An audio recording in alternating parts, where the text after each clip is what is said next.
Most people treat their money like a game they're playing without knowing the rules.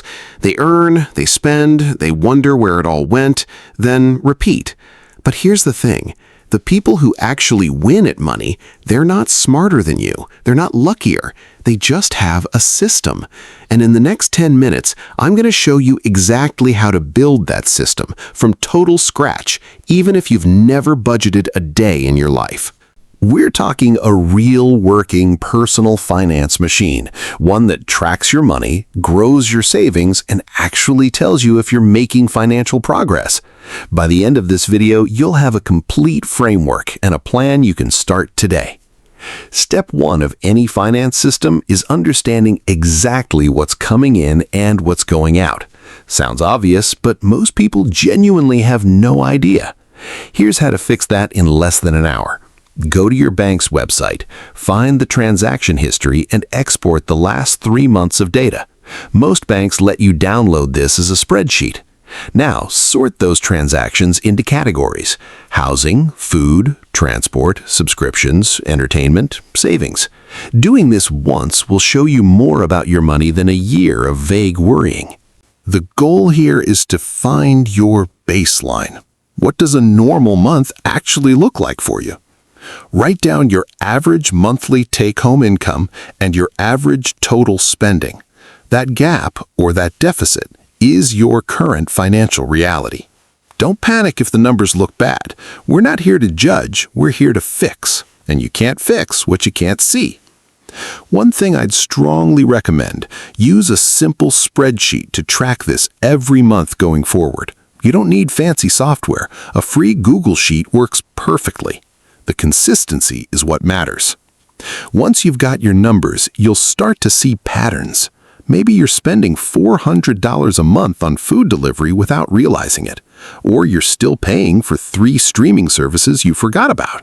Now that you know your numbers, it's time to build a budget, but not the kind that makes you feel like you're living in a spreadsheet prison. A real, flexible budget that works with your life, not against it. The framework I recommend is the 50-30-20 rule.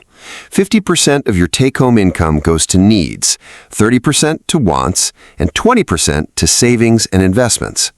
Needs are the non-negotiables: rent, utilities, groceries, transport, health. These are the things that keep the lights on and your life functioning. Wants are everything else you choose to spend on: coffee, clothes, dining out, holidays.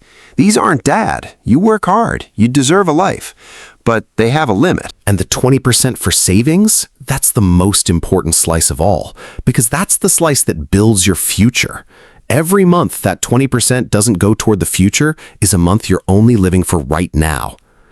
Now, adjust the percentages to your reality. If you're in an expensive city, maybe your needs are 60%. That's okay. Just compress the wants. The key is that the savings percentage never goes to 0. Before you even think about investing, you need an emergency fund. This is your financial shock absorber. Car breaks down, you lose your job, medical bill arrives. Without this, any of those events can wipe out everything you've built. The target is 3 to 6 months of living expenses. If your monthly costs are $2,000, you want between $6,000 and $12,000 set aside in a separate savings account, not your everyday account. A high-yield savings account is the ideal place for this. You'll earn interest while your money sits there, and it stays liquid, meaning you can access it quickly if you need to. Set up an automatic transfer on payday. Even $50 a month builds the habit and grows the fund. Once it's full, keep it there. Never touch it unless it's a real emergency. Okay. Pause for a second. We've already covered how to map your spending, structure your budget, and protect yourself with an emergency fund. That alone puts you ahead of 80% of people.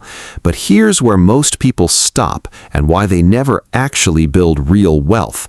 The next 3 steps are where your money starts working for you instead of the other way around. Stay with me. Step 4 is the single most powerful habit in personal finance: automation. When saving is manual, willpower is your weakest link. When it's automatic, willpower becomes irrelevant. Set up automatic transfers on the same day your salary hits your account. Money for savings goes straight to a savings account. Money for investments goes straight to your investment account. You spend what's left, not what you earn. For investments, the magic word is index fund. You don't need to pick stocks. You don't need to watch the market. An index fund automatically spreads your money across hundreds of companies. The historical average return of the global stock market is around 7 to 10% per year. If you invest just $200 a month at an 8% return, after 20 years, you'd have nearly $120,000, not from luck, from consistency. The key is to start now, even a small amount, because the biggest advantage in investing isn't the amount, it's time. Every year you wait costs you more than you think. Step 5, and this one is critical, is dealing with debt. Because no matter how much you save or invest, high-interest debt is a silent drain that cancels out all your gains. Here's the simple rule. Any debt with an interest rate above 6% should be your priority before aggressive investing. Credit cards often charge 15 to 25% interest. That's a guaranteed negative return on your money. Two popular methods, the Avalanche and the Snowball. Avalanche, you attack the highest interest rate debt first. This saves the most money mathematically. Snowball, you pay off the smallest balance first for quick psychological wins. Both work. Choose the one that keeps you motivated. The worst debt strategy is the one you abandon. While you're paying off debt, don't stop saving entirely. Keep that emergency fund healthy and at minimum contribute to any employer-matched pension or 401k. Free employer matching is literally free money. Never leave it on the table. A 50% match on your contributions is a 50% instant return. Nothing in the investment world beats that. The final piece of your system is tracking your net worth. This is your financial report card, and it's the single most important number in personal finance. Net worth is simple. Everything you own minus everything you owe. Assets minus liabilities. Savings accounts, investments, property value, minus credit card debt, loans, mortgage balance. The number itself matters less than the direction it's moving. If your net worth grows month after month, even by a small amount, your system is working, and that feedback loop keeps you motivated. I recommend calculating this once a month. Takes less than 15 minutes with a simple spreadsheet, and doing a bigger review once a year. In that annual review, look at your spending categories, your savings rate, your investment performance, and adjust your targets for the year ahead. This annual review is where the big leaps happen. You'll catch subscriptions to cancel, identify raises to negotiate, notice your savings rate creeping up, and realize, for the first time maybe, that your financial life is moving in the right direction. Let's recap your personal finance system. Step 1. Know your numbers. Track and categorize every dollar. Step 2.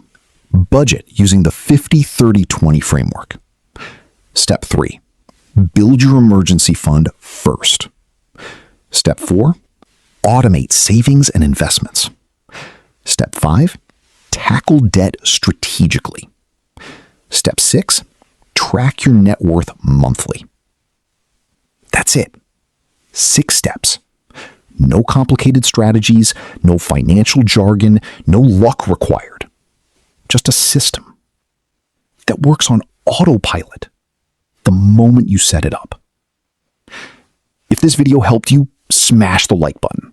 It helps more people find this content. And if you want to go deeper, subscribe. Every week, I break down money concepts in a way that actually makes sense. Now, here's my question for you. Drop it in the comments. Which of these 6 steps are you missing from your money life right now? Is it the budget, the emergency fund, the investments? Tell me below. I read every single one.